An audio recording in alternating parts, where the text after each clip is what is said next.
అంతే కదా, మనిషి అంటేనే అసూయపరుడు. ఎదుటోడు బాగుంటే చూసి సావలేడు దరిద్రుడు.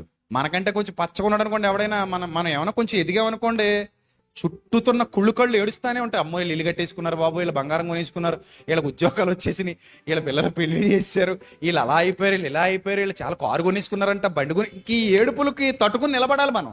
ఉంటారు చుట్టూతా ఉంటారు అలాంటి వాళ్ళు. మనం కొంచెం పచ్చగుంటే వాళ్ళు చూడలేరు, ఎందుకో తెలియదు. బంధువుల్లో ఉంటారు, స్నేహితుల్లో ఉంటారు, చివరికి ఈ మధ్యకాలంలో తోబుట్టువులు కూడా అలాగే తగలంటారంట.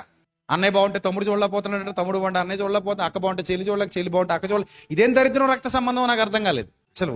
అందరూ ఓకే, ఒక బ్లడ్ రిలేషన్ అయినప్పుడు వాళ్ళు బాగుంటే నీకే కదా సంతోషం. నిజంగా వాళ్ళు బాగుండాలనే కోరుకోవాలి. ఎందుకంటే రేపు పొద్దున ఏదైనా పనికి పని వస్తే, ఏమో కొంచెం మంచోడైతే నీకు ఏమైనా రూపాయి సాయం చేస్తాడేమో, ఎవరో తెలుసు, నువ్వు మంచిగా ఉంటే.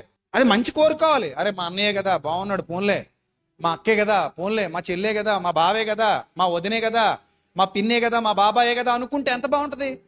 అలాగ అనుకోరు జనాలు.